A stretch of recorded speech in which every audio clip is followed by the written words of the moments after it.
Hello and welcome back to the Science Center in Ithaca, New York. My name is Colin. I'm the curator of live exhibits. Thanks for joining me for another tour of the animal room.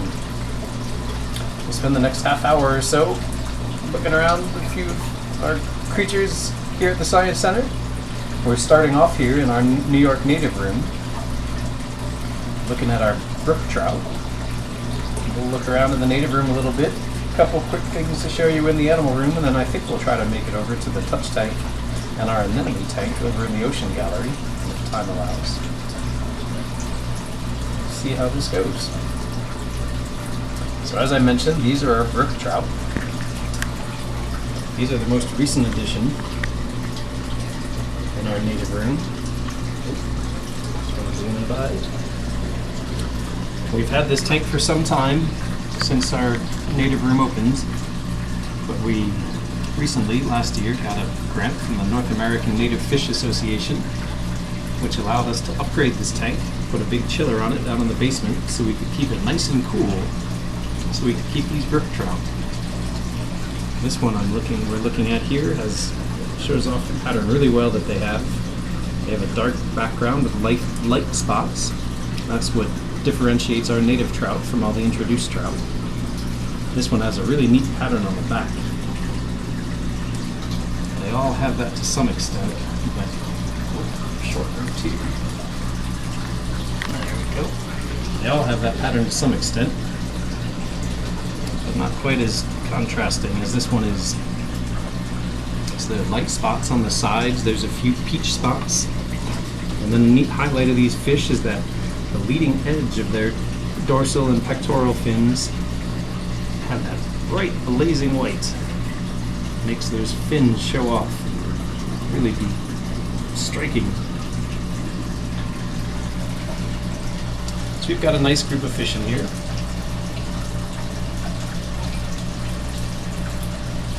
They've grown significantly since the time we've had them. It's been fun to watch them grow. We had a number of smaller fish species in here, but they got gobbled up as these guys grew up. Trout are the dominant predator, the aquatic predator, in their habitat. Naturally, there are now many other predators, but in the cool streams that brook trout are naturally found in, these are the biggest, most aggressive fish. That's our brook trout tank. Next, we'll swing around over here to our stream exhibit. Got this great graphic in here of Taganic. Give it a sort of natural and local look. And in this tank, we have 2 species of frogs and 2 species of turtles. That's our green frog there. He's typically the more shy one than the bullfrog, but recently he's been much more willing to be on camera for me.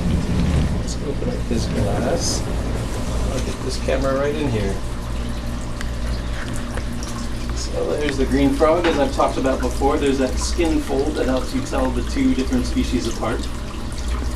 That green frog has that little line of skin that runs from behind its eye all the way down to its rear. And that marks a green frog. If it's lacking that skin fold, or if you see closely, the skin fold just turns right around the tympanic membrane, the ear-like structure up front. That's what bullfrogs do. So this one we're looking at is a green frog, and when they lack that skin fold down the back, it's most likely a bullfrog. Both green frogs and bullfrogs will have a significant amount of green on them, and it varies by individual. So some animals of both species are very green, and some animals of both species are not very green. So the amount of green, or sort of the pattern on them, is not very indicative of which species it is. It's really that skin fold you're looking at. And this guy is also giving us a good look. See how close he lets me get to him. When you compare the tympanic membrane, its ear-like structure behind the eye there, to its eye, that's how you can tell males from females. Males like this have a much larger tympanic membrane than their eyeball. For males, it's far more important that they're able to hear their competitors calling and figure out their territories. The females need to hear a mate and be able to zero in on him. But the details of exactly Where the territory lines are and how far off your competition is far less important to females. So females have a much smaller tympanic membrane. It's typically just the size of their eyeball. So that's an easy way to tell males from females. An easy way too, when they just have their heads up above the water as you walk around the pond. You can often see that tympanic membrane and be able to determine if you're looking at a male or a female frog. And that's true with both bullfrogs and green frogs. That's our green frog. Of course, our bullfrog was out moments before our tour, but as I came walking in here, she got nervous and leapt underwater. Our musk turtle was swimming around moments ago. Let's take a... Oh, and look at that. There goes our musk turtle. A little stink pot. These guys get their common name, musk turtle or stink pot. They have odoriferous musk glands on their underside. There he is, poking his cute little head up. And when they get harassed, if you pull them out of the water and turn them over and check them out, they'll start musking from that gland, and boy does it stink. Once you smell it, you know exactly why they're called a stink pot. He's a cute little turtle. He, like many male turtles, he's had some aggression issues. So at times he's had to be separated, and he goes and lives in a tank in the back when he can't get along with his painted turtle friend. But he's been doing well recently, so he's getting to stay on exhibit.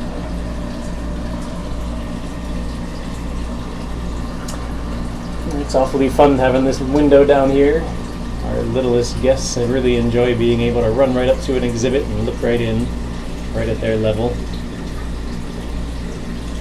It's sort of fun to have a glimpse of the things that are happening underwater in our streams. Now that spring has come on, it really is a great time to head outside and appreciate our natural outdoors. Let's come around over here to our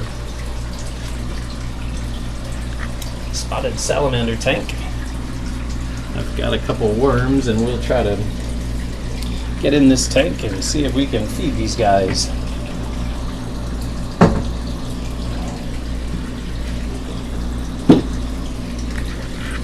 I've just done a little tank redecoration for them. They're surely not very happy about that. Whoa. Short roped again. Almost got you in there. Bring it around over this way. There we go.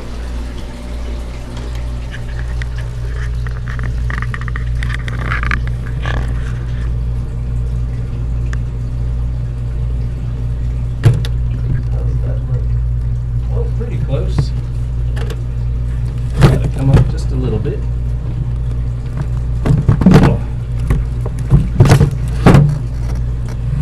Arm is healing well. It's a great thing, but I'm still having a little trouble getting around at times.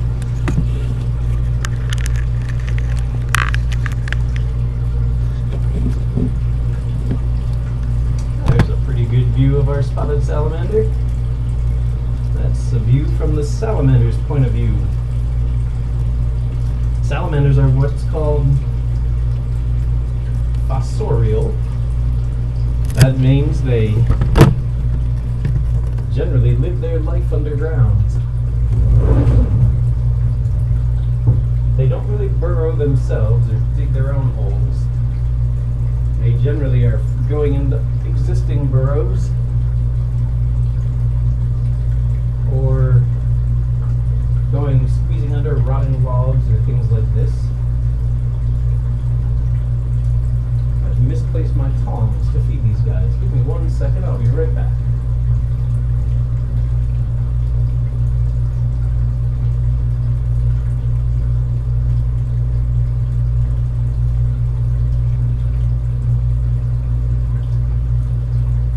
So these guys are typically found under the ground.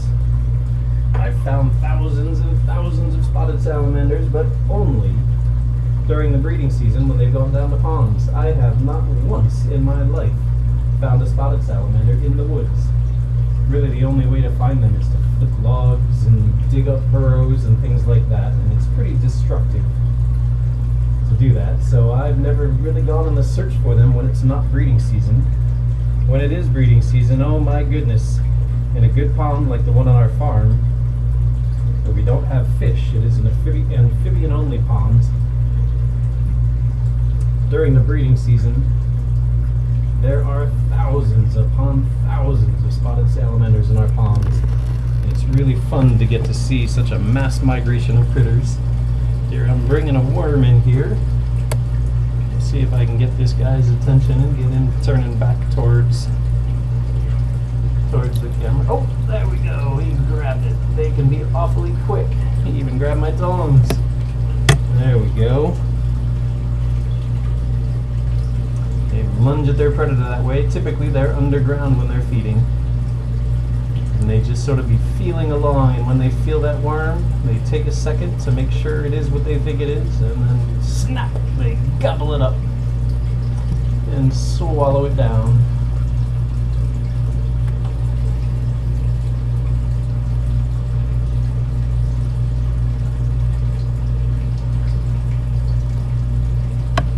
Nope. Having trouble with this next word.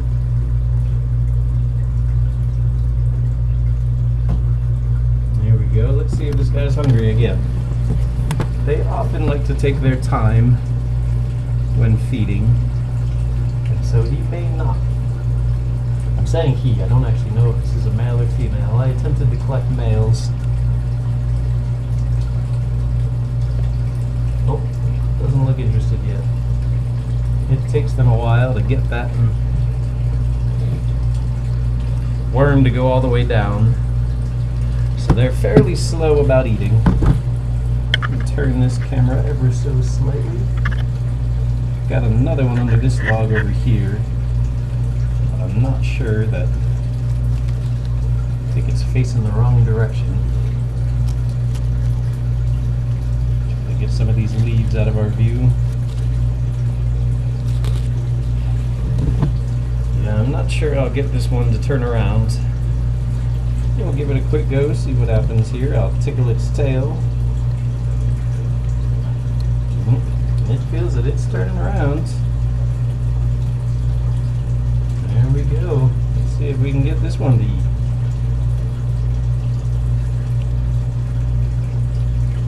Drop the worm. It's wiggling like crazy though.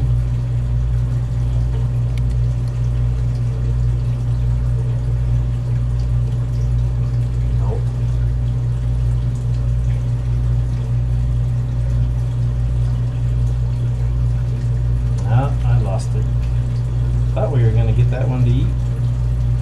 No, it's turned back around, so it's... Nope. I've lost it.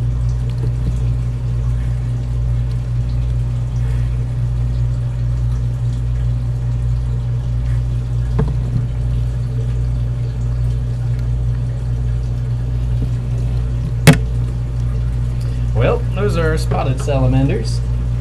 Really a fun critter to find if you want to go out early spring. It's generally the first warm rain after above 50 degrees or so in the spring is when the migration will happen. It's a great time to go out. Generally you want to look for roads that are between forest and wetlands, and that's a common place for them to cross. It can actually be a great thing to go out and help critters cross the road. There's many road mortalities, animals getting run over by cars during that migration. So when they have someone there helping them get across and making sure they don't get run over, it can help their populations out.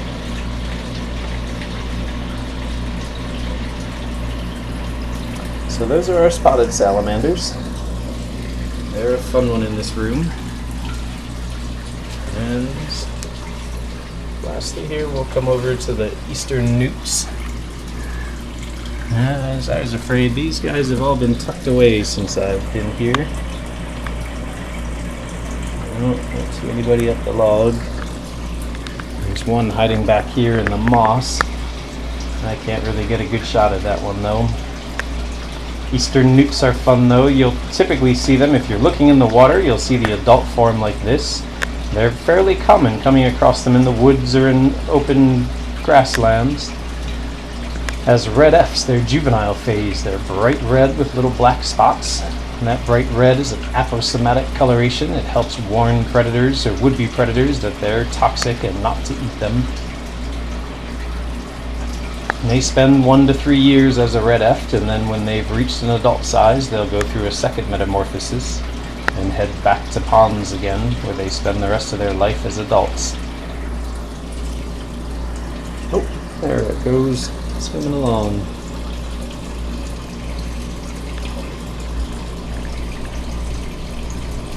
That's our Eastern newt. Now let's come on over. We'll take a quick look at a couple things in the animal room before we head on over to the touch tank and curiosity corner. No, touch tank and anemone tank. That's what I'm excited to show you all today. Oh, more cord management here.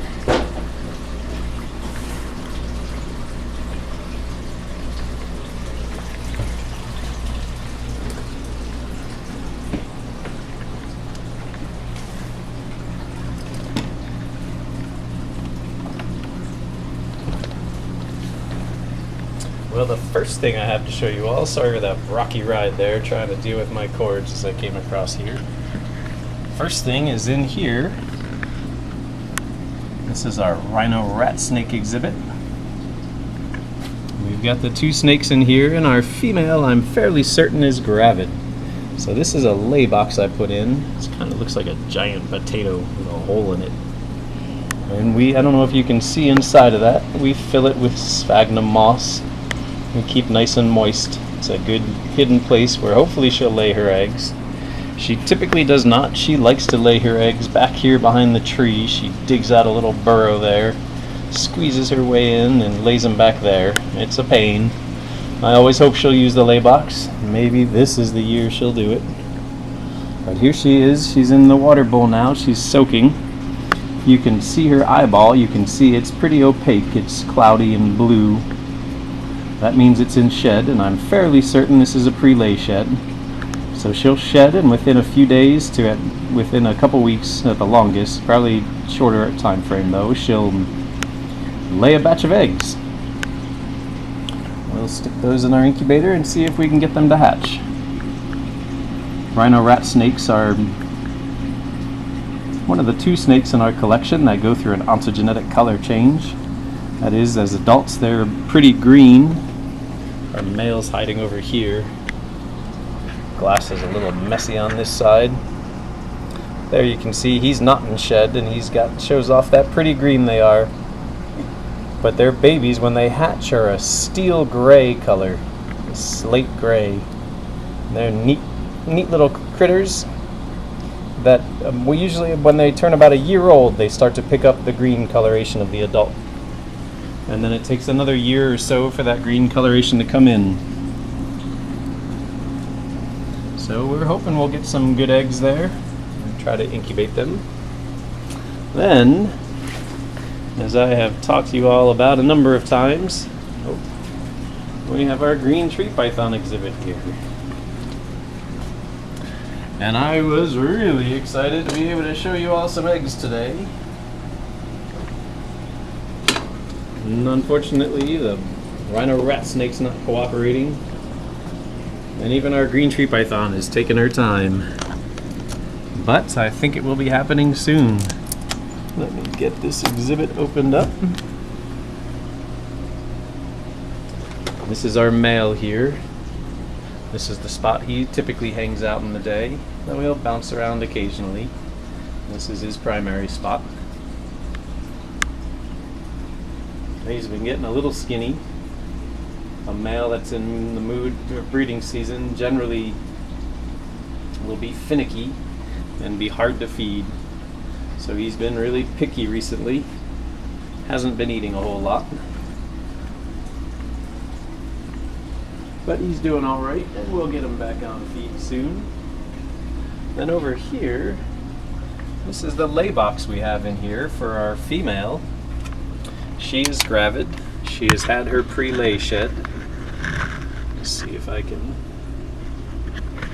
how I can manage this.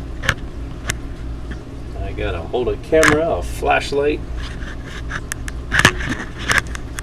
and deal with opening this lay box and hoping not to get bitten. So inside of here, I got a stick in the way. There we go, there she is. That's our female green tree python down in the lay box. She has been in here all day, and she's been twitching quite a bit, which is a good sign. Whoa. There, I'm going to close that box up. We're not going to bother her too much.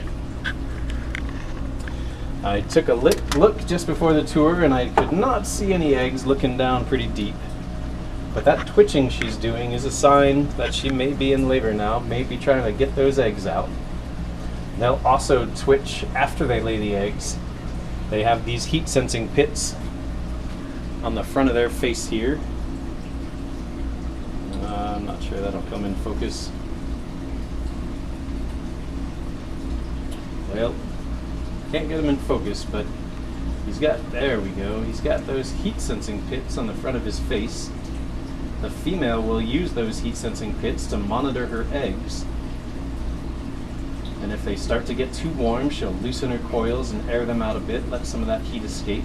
And if they get too cold, she'll start to twitch like that. She'll shiver and have muscle contractions and can actually raise the temperature of her eggs by 1 to 2 degrees Celsius, which is pretty phenomenal that an exothermic animal is able to do that.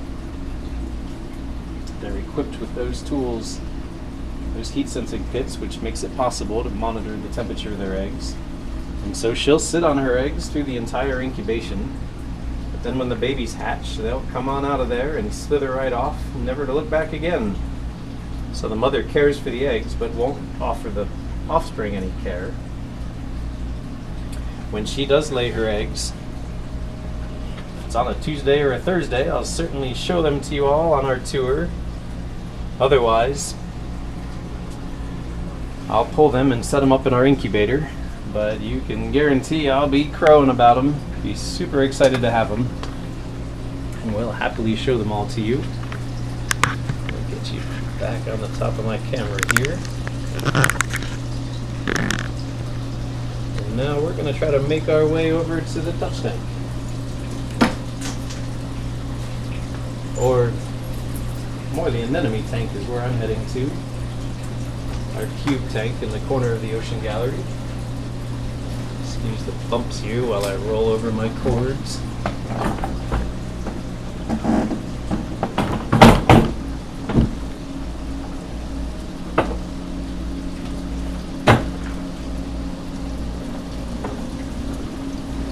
going to show you all too. I'm getting set up to do a water change on our reef tank.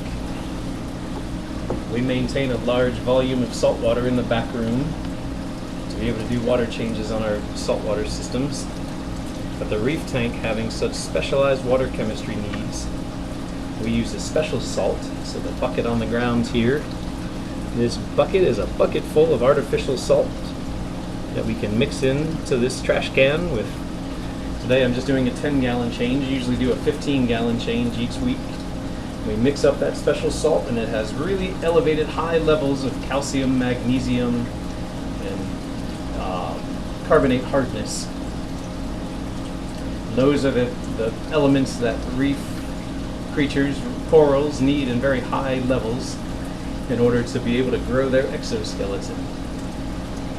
So that reminds me that I wanted to thank anyone who's watching. If you were able to make a donation yesterday during the Giving is Gorgeous campaign, we had a fairly successful campaign and really appreciate everyone's generosity. This year we based our fundraising campaign on our animal collection.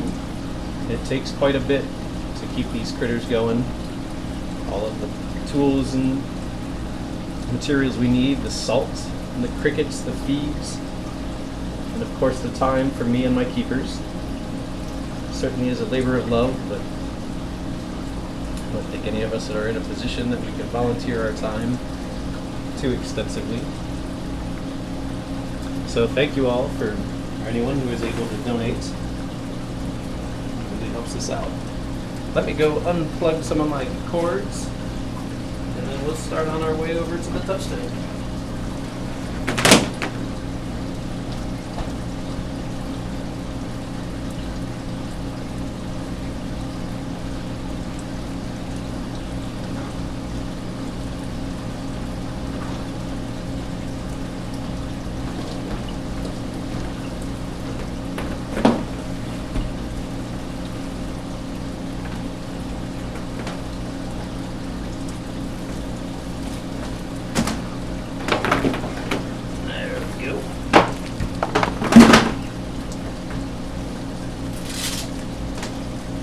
Let's head that way. Just a quick hi to our lionfish there, or at least the bottom half of them. And there, of course, I scared all the cichlids swinging this cart around. They're all hiding away.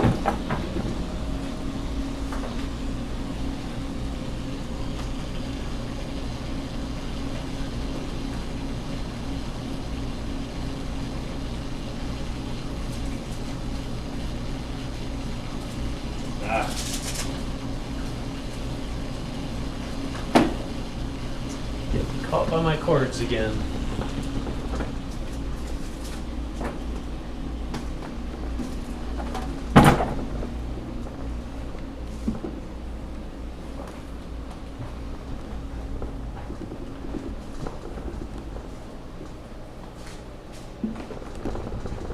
There's our trout in the classroom tank. Turns out the trout we were releasing yesterday were not coming out of our tank. There was another group of trout from the program that were released. So we still have these guys, and hopefully we'll be able to come up with a fun way to release them in the coming month or so. We'll go through our Richardson gallery. And here's our ocean gallery. Here's our beautiful mural. That's the main forest.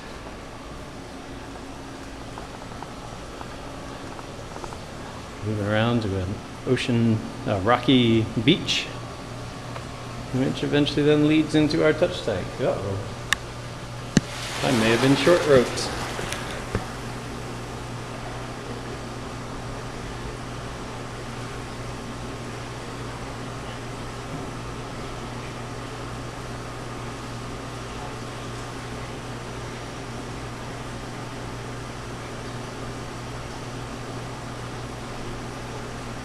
Nope.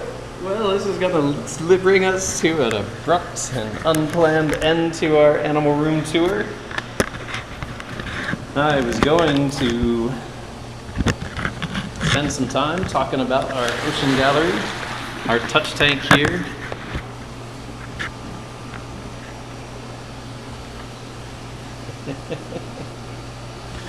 Our ocean gallery, our touch tank here, and then over in the corner there is our anemone tank. I was going to go show you our anemones and our clownfish. We have a pair of maroon clownfish, and I was going to talk about their symbiotic relationship they have.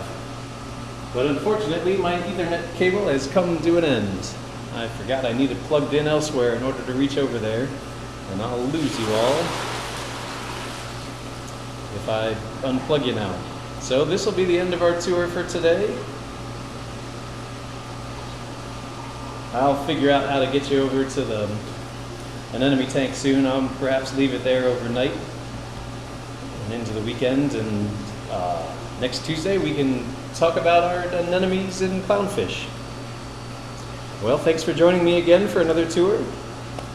It's always a pleasure to show off our collection, talk about the animals we keep, and the really great habitats they come from, and the neat adaptations they have to survive in those habitats.